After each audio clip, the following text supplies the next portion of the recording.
Hello, welcome to Sheila's EQ in Education, where we talk a lot about emotional intelligence, a lot about resilience, and a lot about something called restorative practices. And so I want to introduce a little bit today about restorative practices.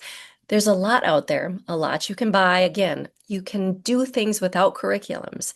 And so I want to give you some simple, tangible strategies when it comes to building connections in the classroom. And restorative practices is a big piece of it. But I will tell you, when people hear that word restorative practices or that phrase, they picture a circle, a talking piece, a long emotional conversation. And yes, circles are a part of it. They're a great part of it. But restorative practice, it's not about a format. It's about mindset.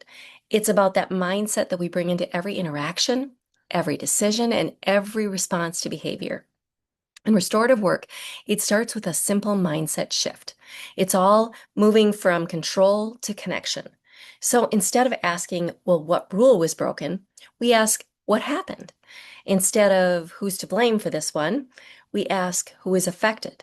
And instead of what punishment is deserved, we ask, what do they need to do to make things right? That doesn't mean we ignore accountability. In fact, it's the exact opposite. Restorative practice is about holding students accountable to the community rather than removing them from it. When you think about punishment, what does it do? Usually gets the student out of the classroom for a period of time, but then they're right back in there. Nothing was fixed, nothing was repaired, and the cycle continues. A lot of times these kids we're kicking out of the classroom or sending home or suspending, they want to be out of the classroom. They want to be home. We're not teaching them anything by punishing them. All we're doing is giving a consequence. And restorative practices, again, it's a mindset shift. We have to look at it that way. We have to work at it. And it means teaching new skills. It means giving replacement skills to students who maybe never developed them very well. And so we have to teach behavior, as hard as that might be, because we expect it to be done in the home, but it's not always done in the home. And we have to just accept that and move on from it, because we have 50 to 60% of our kids in our classrooms, they do not have basic social emotional behavior skills.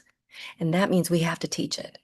And it's not always easy. It's not always fair that it's put on our shoulders as teachers and as educators, but it's the reality if we want to be able to teach and be able to connect with all of our students.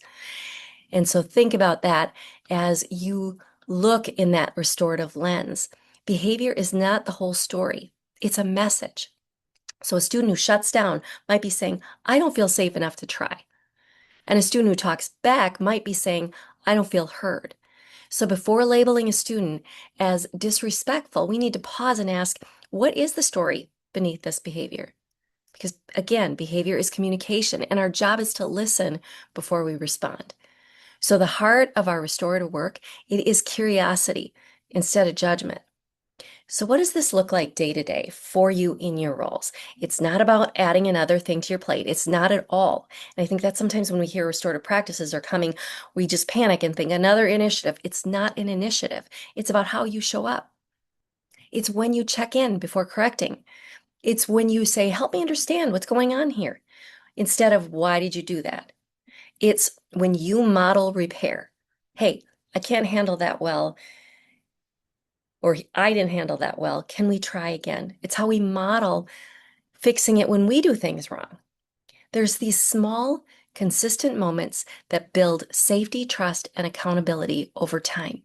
And it does take time and it does take practice. It's co-regulation. It's breathing to help a student calm down when they're getting escalated because they don't have the coping skills they need. Restorative practices isn't a circle. It's a mindset.